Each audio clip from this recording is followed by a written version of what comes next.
Hey, everybody.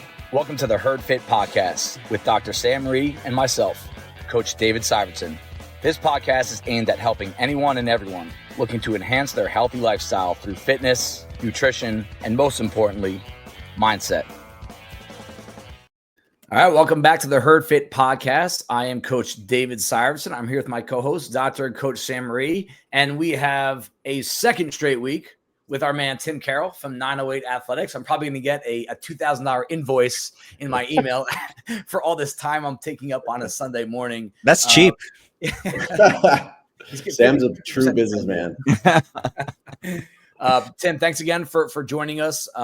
Last week, we touched on kind of big picture CrossFit HQ, marketing, fancy stuff. And today we're going to kind of touch on some kind of owner helping owner type stories of, you know, Tim's been a 16-year affiliate owner. He's got 3 gyms now that I feel like at any point of your career of owning 908 with Aaron, there's always struggles. There's always stresses. And especially for business owners, and it's good to talk and listen to other people that are going through the same thing. But as the years go by, the type of struggle and the type of stress, it really does change to the point where the problems we're dealing with right now, 8 years ago, we were hoping that someday we would have these stresses, right? You know, early days, you hope people walk into the gym and like CrossFit, right? You get to a point where, you know, logistics and equipment become an issue, paying staff, trying to come up with a normal life schedule now that you have 2 kids. I want to touch on just some of the things that you've been through over the 16 years, because I think that's invaluable for someone that's owned an affiliate for a shorter amount of time, but also people that might want to do this. I've had a couple conversations with people lately that this is something they may want to do down the road, and they see the tip of the iceberg. They don't see 90% of what goes on, and you don't want to scare them into not doing it. Right. But don't you wish you knew some of these things that were coming before you actually had to go through them? Yeah, for sure. For sure. It was sort of like trial by fire with a lot of it. You know, like you said, early days, the struggle was, you know, trying to just get the word CrossFit out there and have people join your gym. There weren't that many. It felt like you didn't have this polished business model or anything like that. You were just like, hey, we're programming these really cool workouts. Like, tell your friends to come work out. Over the 16 years, I started up another CrossFit gym in Jersey City with 2 partners. And then Aaron and we sold that. And then Aaron and I opened up our second 908 Athletics about 8 years ago. And every time we, kind of opened something up, and most recently indoor, you polish the business model a little bit more. So the newer problems are like, you want a fancier space, you want nicer equipment, you need to pay coaches a little bit more. Real estate costs are probably double what they were when we initially opened. So the old problems of just like trying to figure it out on your own versus the new problem of like, how do I come out with a really like sexy business that people want to come to, that is buttoned up. I've got the nicest equipment, because now we've got tons of competitors where maybe we didn't have that 16 years ago. So that, like you said, there's always a struggle as a business owner, and that goes outside of just CrossFit, right? I mean, Sam, you own your own business as well outside of the gym. Yeah. Like you said, the tip of the iceberg, I think a lot of people can look at someone that owns their own business and they'll focus on the like, oh, well, you don't have to get up in the morning to do that, or you get this. And it's like, yeah, but like, ask anyone that owns a business, right? You're never really off the clock. And if you don't do something, it doesn't get done, right? You don't have like a corporate staff below you to help you out, an administrative assistant and that stuff. It's like, you got to do it. So I think, whether it's CrossFit or not, owning a business is super challenging. And as we've grown and as the fitness industry has changed, we have to be better at running a business. It's not just about writing cool workouts. It's like, there's so many other aspects, like paying staff more, right? Getting good staff in there. All that stuff, just, ever-changing challenges with owning a gym. Let's touch on that. I think it's the most important decision you're ever going to make as a business owner, and then maybe more specifically a CrossFit gym owner, is finding the right people. And that can be really tough, because in the early days you have all the energy and all the juice to just do everything yourself, right? You open the gym, you close the gym, you go back in the middle of the day, you find a time to work out, you're on the weekends, holidays, right? At some point, that's not sustainable, but it is kind of like a rite of passage. How quickly and how much did you stress about finding the right people? Because let's just make sure people know you came from CrossFit Hoboken, which is one of the pioneer gyms to the Northeast. And that's where I started as well. And that gym had a culture. There were a lot of cool people there, a lot of coaches that you wanted to go be coached by. And you kind of knew early on that was really important to find those people. Yeah. How did you find those people? Like where, and at what point did you say, like, all right, we need to get some other people in here? We were lucky, to be honest with you. Like, when we first opened, it was just myself, right? And then kind of naturally, organically had some coaches come on through being a member first. And like I said, early days, like I wasn't thinking about, I got to develop a staff, right? I got to get the best possible coaches in here. Like at a certain point, I was like, I need someone to coach a class besides me, right? Like I need some help here. So like, not saying I was willing to take anyone, but it was just like, all right, we need people in here. And, fast forward to now, and it's like, oh, wow, like we really do need to develop new coaches, because people don't stay forever. We're very lucky at our first location. Jake and Alan have been there for 14 years each. Wow. It's amazing. That's awesome. And then, but like in the last 5 years at our second location, we've had quite a bit of turnover with coaching.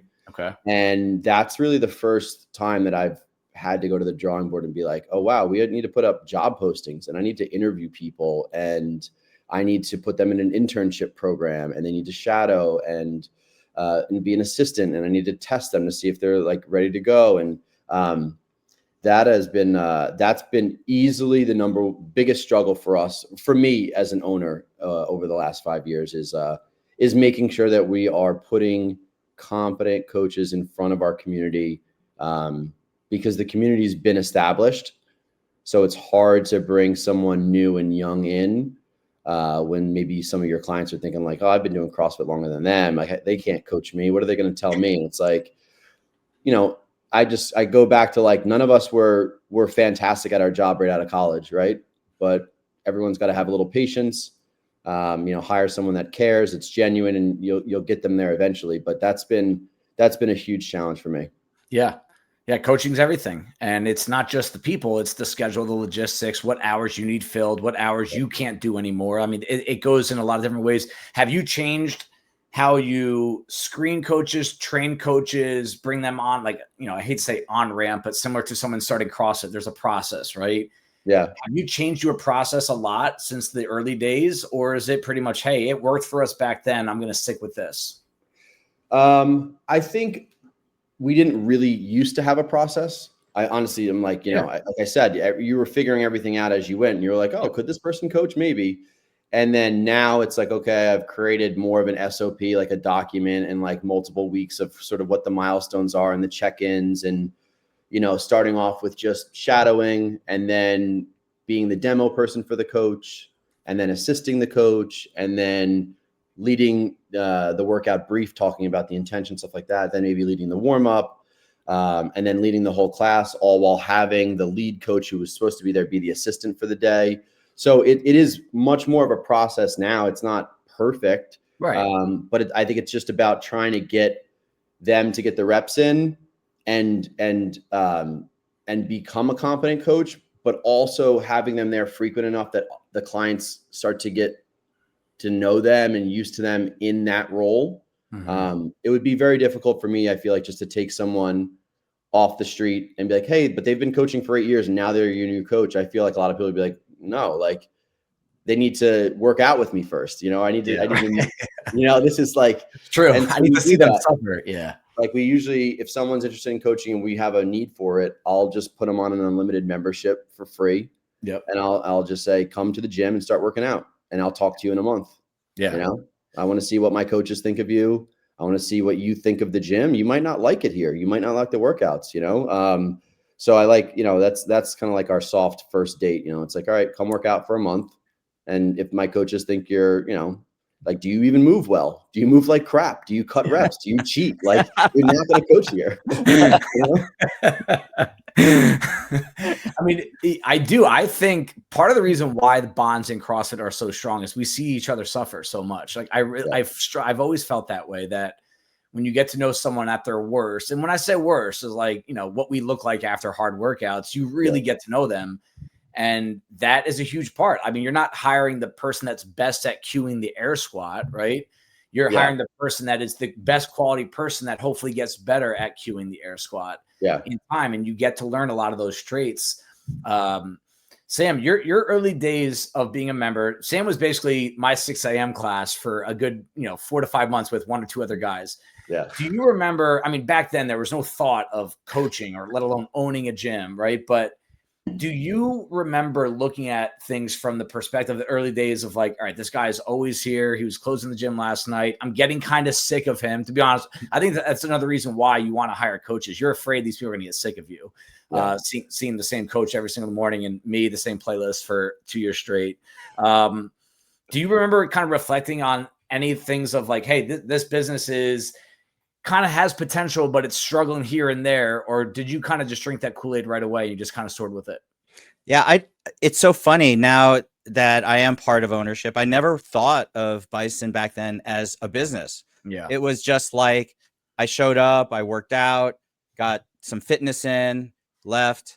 And then I got to know people, and they were kind of like my friends, and I hung out with them and, commiserated about the open workouts and this and that. So it was only probably maybe 4 or 5 years in that I really started to get a sense of, okay, this is a real business. They're really, they have to be successful. They have to make money. They have to grow. They have to have a plan of growth. And that's sort of when my eyes opened and I just wasn't a member. I just sort of saw past that. Now it's like, it blows my mind that anyone can actually be a successful gym owner. It's pretty complicated for so many things. And I would say the fact that Tim and Aaron ran everything by themselves for the past 16 years is pretty incredible. Only because now we have 4 people who sort of are all part owners of Bison: Adam Hawkinson, Mike DeSilva, Dave, and me. And we split and we have a head coach, Liz Tanzola, and we split and 2 full-time coaches, Mike Delator and Bobby Wallum. And we split a shit ton of responsibilities amongst all of us. And it's everyone's incredibly busy, and they're all have to work well together to make this business thrive. And it gives me a huge appreciation. I don't know how you did that, Dave, back in the day when you were going through your growth spurt. Like, okay, of course, if there's only me and Ricky at like 6 a.m., fine. But once it's Andreas, okay, right. And so, but then when it started to get big, like, you guys probably can tell me at what member you started to be like, whoa, now I got to really start thinking about managing this, not like, as you said, just like I'm coaching a bunch of classes and trying to get people to do workouts.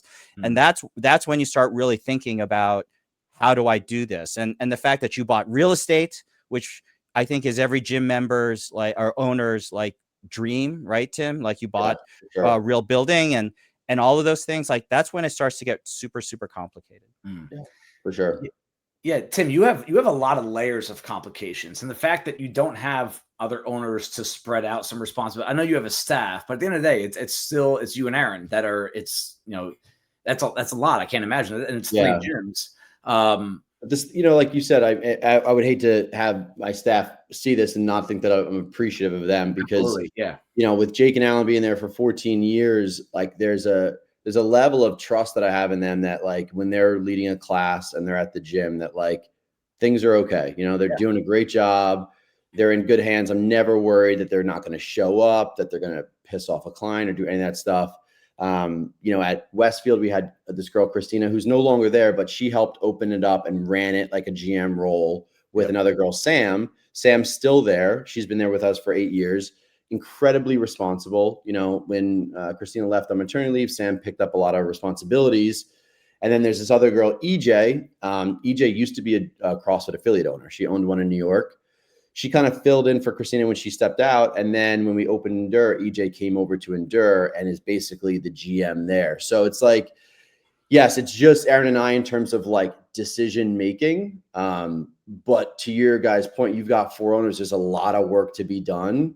I'm still a lot of days being like, I think, maybe I bit off more than I can chew, having 3 physical gym locations, and they're not that far apart, but it's like, something breaks here, something breaks there. I get booked for an appointment here. It's physically, it's very demanding. Yeah. And then mentally having the 2 different gyms, it's like switching modes of like, okay, what event are we doing for that gym? Okay. What event are we doing for that gym? Like you guys said, it's a ton of work. Erin is like, obviously, she's the organizer, she's the doer. I'm the pie in the sky idea guy who, needs to be brought down a lot of times. Yeah. Now, I want to keep touching on that because that's really interesting, like what you're just saying, because being a problem solver and multitasking are skills that you have to learn to do what you're doing, Tim, and you specifically, right? And part of that was, one thing I looked up to you back in the day was how fit you were and how fit you remained, you and Aaron both, while you were doing this, because you're not sleeping an ideal schedule. You're trying to fit in meals. You're trying to fit in eating, at the right time in relation to your workouts, but you were still, cream of the crop as an athlete. And I don't like it when people say like, oh, it's easier to be fit when you don't have kids. Like, that's just like, there are certain schedule demands that are easier. Absolutely. But you still have to put in a lot of work, and you had to balance it around a really unorthodox schedule. Can you relate any of what you were doing back then? Because your training volume, from my perception, was pretty high back then. Like, I'm talking 2010 to 2014. Yeah. Right. Can you relate that to, hey, I learned some multitasking skills and being able to compartmentalize everything in my head with owning 3 gyms and being a father and being a husband? Yeah. It's an interesting question. I felt like, my job prior to opening up the gym was something where I was working 12 hours a day. I was up at 4:45 in the morning on a desk at 6 a.m., working 12 hours a day, 5 days a week. I felt like that was a good, like, okay, I know how to be responsible. I know how to work hard. Like, I'm going to show up. And then obviously the passion fuels it. So, you're not even like in, the first year, you're not even concerned that you're going to bed at midnight and waking up at 4 a.m. You're like, yes, like, let's build this thing. Yeah. But and then training on top of that, and then getting into like grid and really trying to train a lot extra. I think, it did help with like trying to change focus and focus on business for a bit, and then focus on the gym for a bit. But I do think as we've grown and more locations, and like just the responsibility has grown, the training has certainly just gone into like maintenance mode. Like, I still, of course, love to work out, right? That'll never stop. Like, I want to do a Go Dark workout with you guys soon. You know what I mean? Like, I miss those days of just like showing up to another affiliate and like, foam rolling for an hour, working out for an hour, and then going to Chipotle for an hour. Like, I miss those days, those are really fun. But all that stuff, it definitely helped with just like understanding work ethic and hard work. But I think the training for me, I don't prioritize it in the sense that like I'm training towards something. It's just like, I got to get my workout in, and I do it in a class format. I take classes at each of the gyms, and then, then it's like, all right, back home on the computer, what are we doing? Yeah. Yeah. And that's why I think some people actually sell themselves short with like, they're afraid to take that leap of faith. But if you can lean on a real, actual, genuine work ethic, like, I think that's a big reason why Sam, no matter what Sam touches, it ends up being very good, whether it's podcasts, whether it's production, whether it's coaching, whether it's owning a gym, whether it's his own business that he successfully has run for a long time now. That, Sam, touch on developing that work ethic to create what you've created, and understanding that those short-term struggles, because you went, med school, everything, even dating back to those days, how hard it is to do that, and understanding that's just part of the process of what you say you someday want. you have to kind of throw yourself into that fire. Yeah. Jocko Willing says discipline equals freedom. And I see your kid there, Tim. I have 2 kids in college, and I see a lot of college kids, and I talk to a lot of college kids. I'm interviewing as an alumni interviewer for my college. And I always tell them time management skills is like the secret to life. Yeah. Like it really is. Like if you can manage your time efficiently, you can do whatever you want. I look at my daughter Sasha, who a lot of people at the gym know, and she is a genius at time management. She gets whatever she needs to get done, and then she can rush a sorority. She could go to Darties. She could spend a semester in Barcelona and still do well with all of it. Go to Oktoberfest. But it's really about time management. And it took me a long time to figure it out. Like, I think I was like Tim, like all I did was run around like a chicken with my head cut off and just work as hard as I possibly could. Yeah. And sometimes when life is overwhelming, that's all you got to do to stay afloat. Like you just keep working. And that's where you have something in you, or you don't, where you just like, you're friggin' going to do it. You're going to friggin' do it. But at some point you're like, wait a second, I have family, I have life, I have, training. How am I going to get all this done and not like have my head explode? Yeah. And that's when you start like figuring out like, okay, this is my priority. This is what I'm going to do this, and this for, and everything else, which I used to enjoy, but I don't find like super helpful. I got to cut that. I got to cut that stuff out. And at some point you start to get super more ruthless about your time management. Yeah. Like Sam, what you just said just kind of struck me. It made me think about like the corporate structure versus the entrepreneurial structure, right? Like getting what you need to get done. That is like entrepreneurship, right? And like corporate structure is like put the hours in, put the FaceTime in, whatever, come in and just sit on your computer. So, you went to med school, that's a ton of work, but you did what you had to do. You weren't just working for the sake of working. There was an end goal. And so that time management and also the ability to get shit done, like to actually get it done, right? To say like, I have this new concept for this gym, Endure. It's about longevity. And then going and finding a building and then sourcing money for a down payment and then getting a website built and then buying new equipment, and just completely out of, an idea in my head. And in 2 years' time, it's going to eclipse my other 2 gyms with membership. Like getting shit done, I feel like is number one of like, I'm not calling myself successful, but of successful people, they can get stuff done. Yeah. And entrepreneurship is really hard because you're the one that has to do it. Yep. And doing things is hard. Yeah. And Tim, I'll say you're successful, so you don't have to say it because I know you don't want to come across, but you are. You and Aaron both are people that to this day I still look up to from that regard. Now, I think both you guys have touched on something that it can be tough to talk about, but I think that it needs to be talked about, and it's relationships with friends that work for you, and money. It's a world where it just gets more expensive. We know, and we're not going to cry about it, but it's a fact that I would say if you took a poll of every one of our employees, right, of every business in this podcast right now, if you asked employees, hey, do you feel like you deserve a raise or do you want a raise? The answer would be yes, right? And those conversations are tough to have. And I can remember early days, that was not even in my scope of ever having to be like, I'm going to have to make a decision on how much money someone gets. I'm going to have to make a decision on what someone's work schedule is. Yeah. It wasn't even a thought until, I don't know, 2017, 2018, 3-4 years. You're just thinking about what rate would I pay for a single class? Right. You never drew the line to like, what does that equal for someone's total yearly compensation? Yep. And is it enough for them to buy in and stick with us? Yep. That's a great point, because like, you're thinking about money all the time as a business owner. Yeah. It's like, and early on it's expenses. B, can I break even?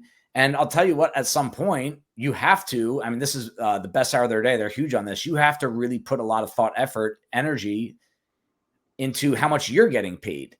And entrepreneur, business owners, in some ways you do get to decide that.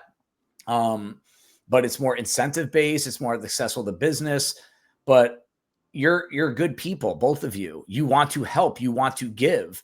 And it's a really tough thing to come up with. And as now an owner of gym with multiple full-time employees, and everyone wants more money, including ourselves, by the way, without getting too nitty-gritty into details of what people are making, what you've done, what's the macro level advice for a gym owner that's going to go through that at some point? So we have kind of some different compensation structures across the gyms. Like initially when we started out, I thought it was really important to get coaches on a salary, because then they would feel like they were bought in from our side as well, and not just paying them hourly. And then as we kind of grew and got more part-time coaches, it kind of turned into more just hourly pay and stuff like that. Right. I think I can tell you one of my biggest struggles, right, is that at our initial gym, Berkeley Heights, Dynamic Athletics, Berkeley Heights, we've sort of plateaued for the last, I don't even know, maybe 5 years. And so honestly, like, I'm just very open and honest with my employees there about what the top line number looks like and what's happening with our rent and stuff like that. And, I think the hard truth, and I don't care about saying this on the air, is that a lot of times I'm dipping into my pocket to compensate them a little bit more because I value them and I don't want them to leave. Yep. And so, having 2 other gyms is helpful because there's other sources of income for Aaron and myself. Like when we opened up Westfield, we didn't open up Westfield because we were crushing it.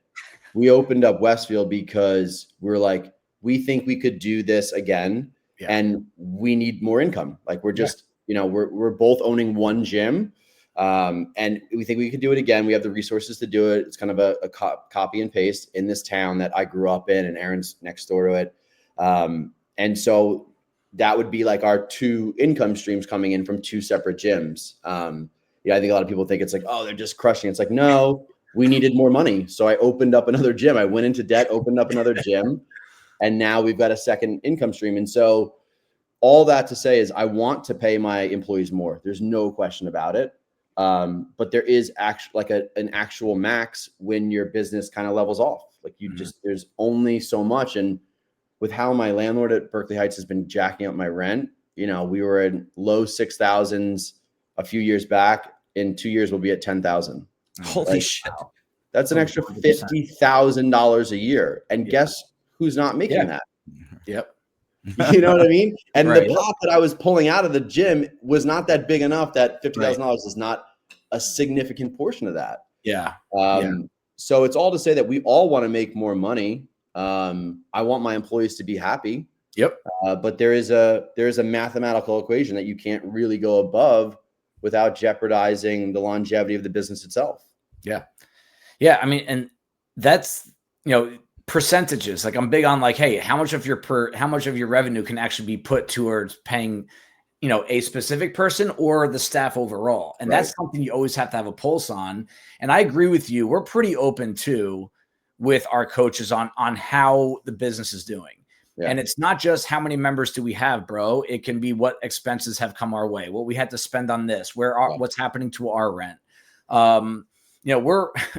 We're plowing snow now to save money. And it's me. It's the whole contraptions on my truck right now. Like you find different ways, not because you want to do it, but because you see money starting to move in other directions that you can no longer control. And because you said you care so much about the people that are working for you, you don't want them to leave, et cetera, that you don't want their income to change at all. If anything, you only want it to grow.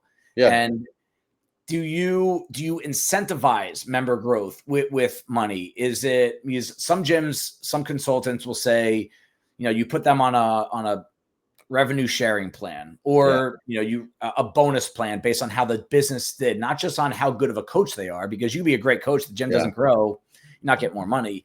Because I do think there are coaches, part-time and full-time, not thinking about anyone in particular, that can do a better job at trying to hold on to members, retain members, get some family and friends involved in the gym. Yeah. And if you incentivize them, maybe that's what pushes them over the edge. Yeah. But that's something that we've had a lot of discussions about.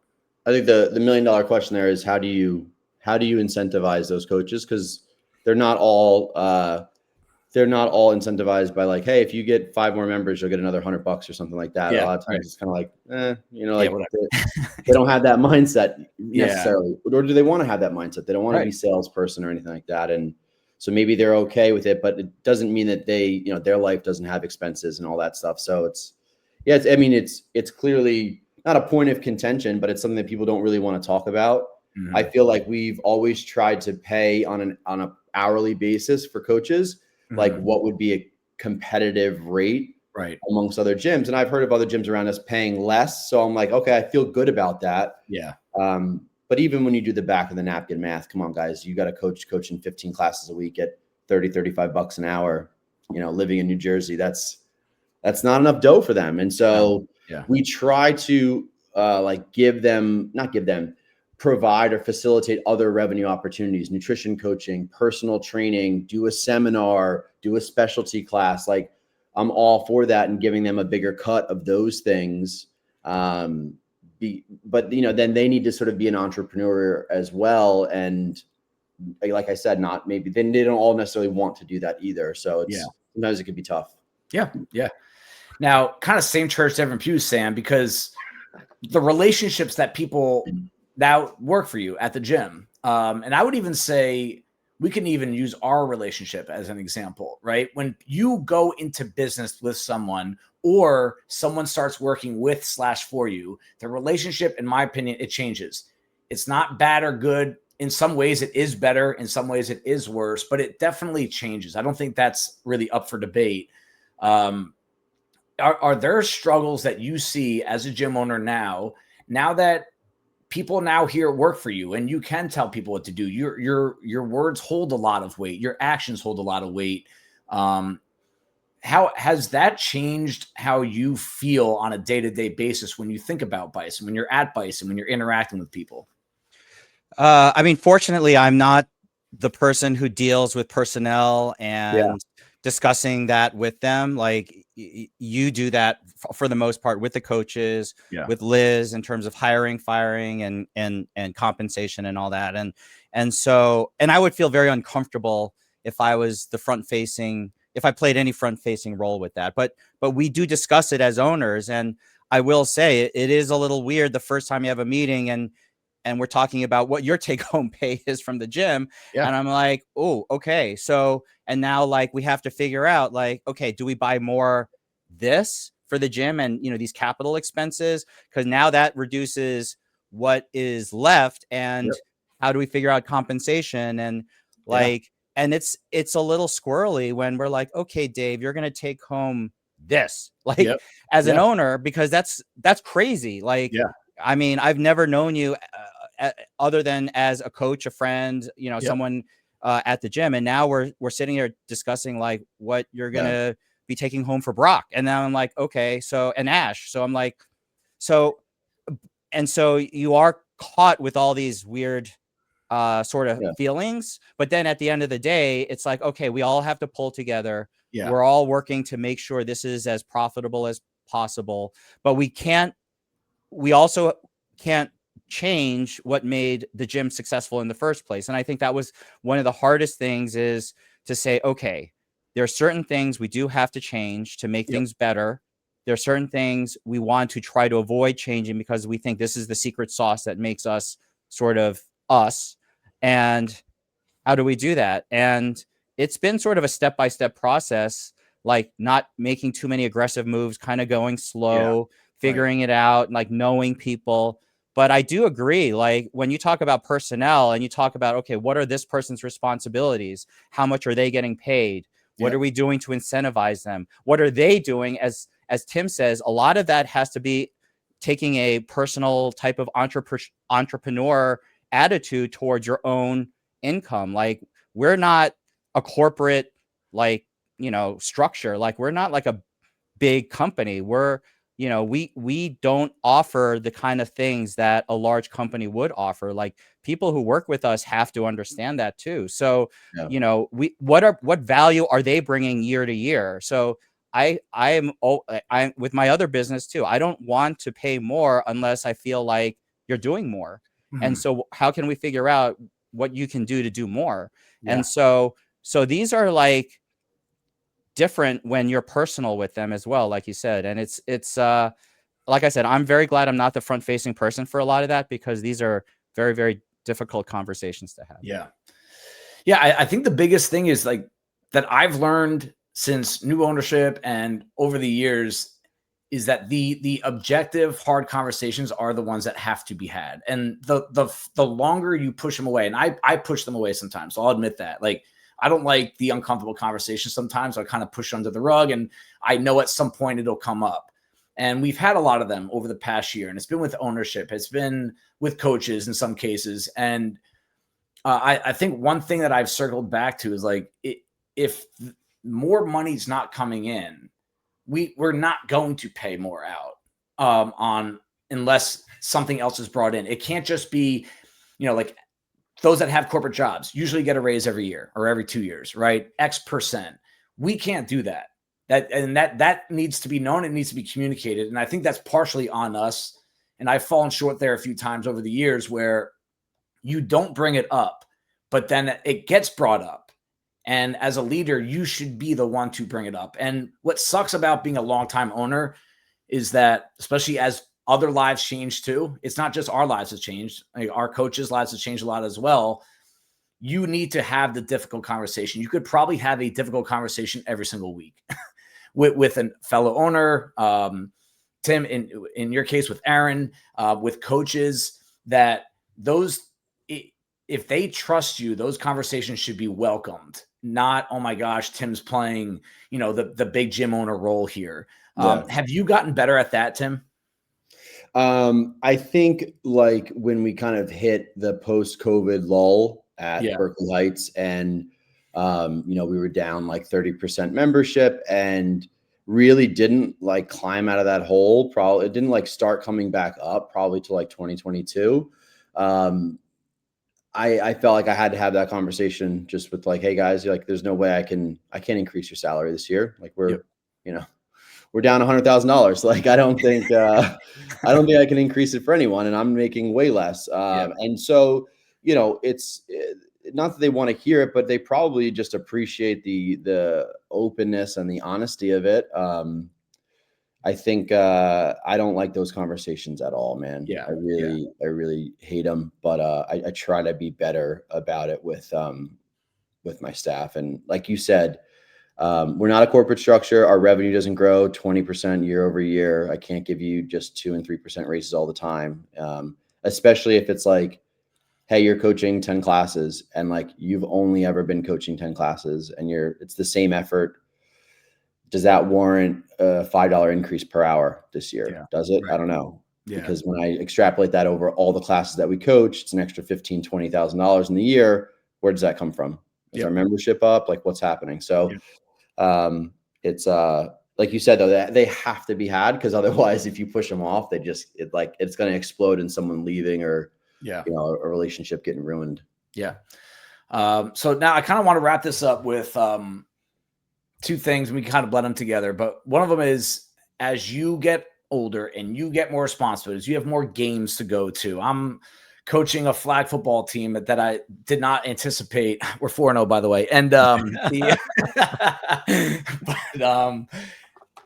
you want to be involved in the gym. You want to check in on people. I hate the line, and I know no one means ill intent. Like, oh, Dave, I haven't seen you coach in a long time. And like my first sign is like, well, you haven't come to my class in a long time. But it's you know, staying involved in the gym, but also being too involved and compromising other areas of your life where you are needed, right? Like, I told my staff straight up that we're doing a rotation on Saturdays at Outlast. Our full-time coach is doing the first Saturday of every month, and then everyone else, you will be coaching a Saturday every 2 to 3 months. That's it. And I told them, I was like, I'm not missing one of my son's football games. I'm not doing it. And that wasn't, again, it was not a thought 10 years ago. I coached every Saturday, I think, for 2-3 years straight. And I was coaching Saturdays up until last year, basically twice a month. And all of a sudden, you snap your finger, that's gone. You know, I don't coach as many classes as I did last year because you have so many other responsibilities. How have you managed you were the guy, you and Aaron were there all the time. Now you're not there all the time, but you are still involved. Do you have certain thresholds that you kind of hold yourself to make sure that you don't go over the line of being too involved, but also don't stray away too far? Yeah, I guess it's kind of like two-part, right? One is I didn't want to be too involved when we opened up Westfield and then indoor. I didn't want to have a big presence on the schedule because it's always hard to pull away. And I just felt like if we're opening up this new business, let's develop it with some new coaches and kind of have them be the face of it. And so from that standpoint, that helped balance not putting myself out there for too many coaching hours in a given week. Like right now, I'm not officially on any schedule, but I coach every week because I'm filling in for people here and there. And, you know, like 3 weeks ago, I coached 26 hours. Like that's a lot. I don't want to be doing that anymore, but you're the owner and you do it when it needs to be done because two people were away at two different gyms. And then I think the staying involved part is Aaron and I take classes. So while I don't go and take the 5 a.m. class, you know, I bounce around between like 9:15, noon, afternoon classes. And, you know, when I do coach, I'll have to coach 5 a.m., 6 a.m. So I'll see those people. But that's how I can still like see faces every week. And like the threshold there is like, we definitely need to hit each gym at least once a week. Okay. Right. So it's like, hey, we haven't been to indoor this week and it's Friday. It's like, we're going to indoor. And it's like not only seeing people, but also like seeing the facility. Like, is it clean? Like, what's going on here? Why is this? How come this hasn't been vacuumed? You know what I mean? So it's like trying to keep your finger on the pulse of everything from membership to coaches to like actual facility. Sam, I mean, you own 2 gyms now, and I see you were at Outlast last week. Yeah. Do you make the decision based on that of like, hey, get FaceTime, see people, or is it honestly, is it workout based where like Dave's crushing us at bicep? I would love to say that I'm a diligent owner and I'm moving around just to inspect everything, but it's truly programming based. I saw like a crap of a lot of overhead squatting, and I was like, my shoulder is just not ready to deal with this. We overhead squatted last week or on Saturday, and I felt like crap, and I was like, all right, I'm going to go over to Outlast. So, but I will say, Sam, the truthers will say, just use a PVC pipe, bro. Yeah, that's right. It's still effective, man. You know, it's still fun. I'm letting egos take speak too loud for me, and I should scale appropriately. That's what Adrian Bosman would think. Yes, it's still a workout. Totally. You're right. So, and that is why we have a second gym that doesn't do overhead squatting with a barbell, because like it's just not that awesome for me at my age to do heavy or a lot of. So, but I will say this, I see Dave and I know like, so it blows my mind that you have 3 gyms, Tim, and you're actually getting to all of them. Also that you coached 26 classes 3 weeks ago. Yeah, that's a shit ton. But I will say this, Dave has done a pretty good job, I think, and I think you probably have too. You mentioned all the people that you've installed at like very high levels that you have a great degree of trust for. And I think that Dave has done similarly, like in terms of the other owners looking at stuff like Hawkinson with the facilities and Dave and De Silva, you know, helping him with that. And then Liz and everyone else. A solid group. Like, I know your staff, you know, and I've known that you've had that staff for like a long time. And I just feel like your culture is so strong. Your staff like always is looking out for Bison. Right. Every time I take a morning Outlast class, from the beginning it started to now, like Delator has been killing it. Like I'm just amazed how high quality the classes are and how much energy he brings every morning for like the past several, like he's a great coach. Yeah. And so like the fact, I mean, not to throw shade on Dave, but I don't care if Dave's there anymore. No, I do care. But like, no, I do. I, you know, but like the fact is that it's really about the quality of classes. And if the quality of classes stay high, if people are engaged, and we have a lot of people that sort of, even I would say our athletes take up that role of creating community and talking and hanging out. Like, different classes have different vibes. And so I feel like, one of the things that they say for best hour of the day is you should be able to walk away and like, it should keep going. Mm-hmm. And we're not there, but it's way more there than it was 3 years ago, for sure. And so I think both you guys have probably done a really, maybe by necessity, like because of life and family, had to figure out how to keep up quality without like, and decrease your role to a certain degree. Yeah. And I also think the last, just a ribbon on that I'll put is Tim going in and coaching all those classes 1 week. Like I think it's an enormous advantage for someone that has more than one gym, especially that you have that safety net. And ideally you are that safety net. Like exactly. That's part of the responsibility. If you didn't have that safety net and you were already on the schedule for 15 classes and then you had a couple people out, it would either be impossible or it would put you through the floor. And like, you only have so many of those weeks in you until you're just like, I'm out, white flag, Yeah. And I think that's really important for anyone that's owning a gym, wants to own a gym, you're in the early years, you can definitely decrease your role and have a normal routine weekly at some point down the road. But you also have to know, like Tim said earlier, you're never completely off. And there's always that 1% chance you're going to get a call right now to go fix a bathroom, to go coach someone's classes this week, to fill in for someone for 3 months straight. Like that. And to know that you can be that person still, and find the good in it. Like I'm going to be I'm training a new coach at Bison on Thursday morning during Sam's classes. And I'm probably going to be covering for a coach that's going to have a baby soon, Tuesdays on middays. I'm looking forward to that because I haven't coached those people on a routine basis in a long time. So if you can still find the good in that, I think that your candle's still lit. Yeah, for sure. I mean, even though I was like dreading that week, right? Because it's like not a lot of sleep. It was the up at 4 a.m., home at 8 p.m. days. It was great to see those people, and like didn't matter how tired I was bringing the energy to all of those classes. It was great to see those people. I coached them up as best I could, and then you always get I wish you coached more, right? And yes, always. And I'm like, I appreciate that you love that, but clearly as having 3 gyms now, it's not a possibility to try to do all of the business stuff and coach regularly at each of the gyms. I mean, I couldn't do it. Honestly, I would fall apart. And I think Sam's is on me on this often, is like, if you think you're good at what you do, you should be able to delegate in that situation classes. And if you're not, you're just simply not there yet as a business owner.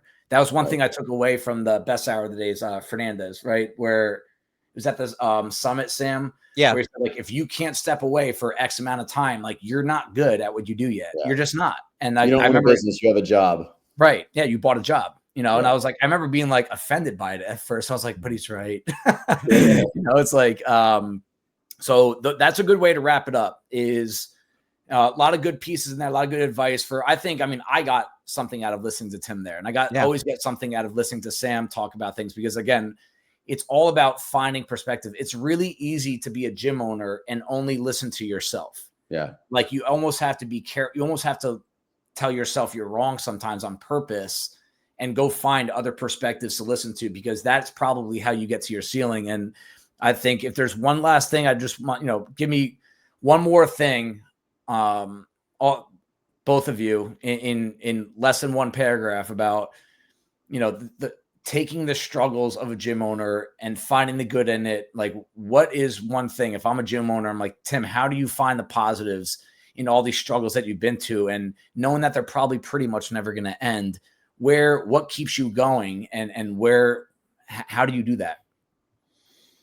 Honestly, it's like the feeling that you get after you coach a good class and you like have an impact on your membership, or you just see someone you haven't seen in a while, the relationships that you develop inside of those walls. Like if you're haven't coached in a while and you coach a class, it just brings it all back. It's like, it's like, I guess, people say in golf, you hit one good shot and it brings you back for the next round, right? Like I feel like all those struggles aside, it's the struggles of every business owner.